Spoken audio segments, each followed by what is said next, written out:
بات کی روشنی میں توحید کے موتی. ٹائم قیامت تک ہے کوئی پیر لے کے آؤ.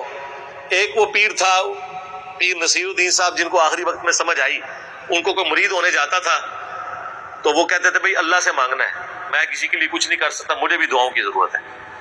ٹھیک ہے، لیکن انہی کے بیٹوں نے انہی کے نام کے اوپر جس قسم کا شرک کھڑا کیا ہے وہ آپ لوگوں کے سامنے ہے.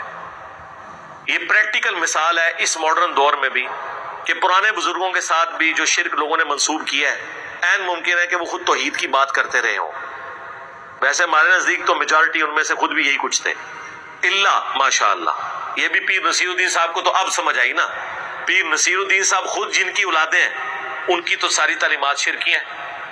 یہ تو ان کو بیچ میں ایک سمجھ آ گئی نا، اور ان کو وہابی کہنا شروع کر دیا انہوں نے. حالانکہ پیری مریدی مزار پہ بیٹھے ہوئے سب کچھ، صرف انہوں نے ایک کتاب لکھی کہ مدد صرف اللہ سے مانگنی ہے.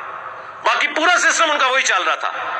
ایک بات ہضم نہیں ہوئی ہے، کتابیں ان کے خلاف آئی ہیں کہ یہ کیکر کا درخت ہے جو ہمارے اہل سنت کے ہاں نکلا ہے جس کو کوئی پھل نہیں لگتا، اور کیا کیا نام ان کے رکھے.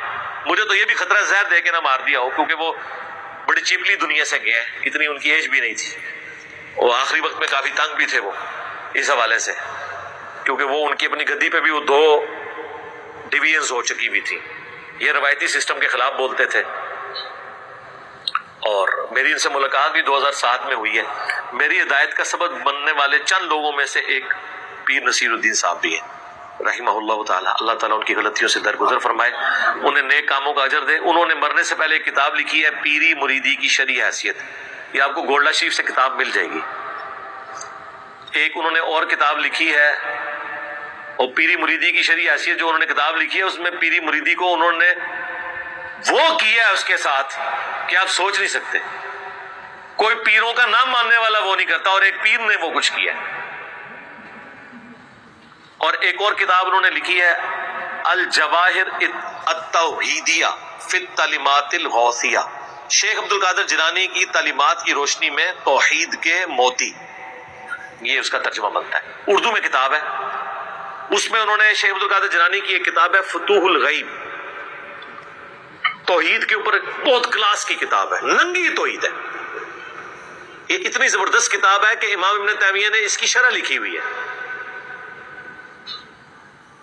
اور اس کتاب کے وہ چند جملے آپ ان کے پلیٹ فارم سے پڑھ کے نہیں سنا سکتے.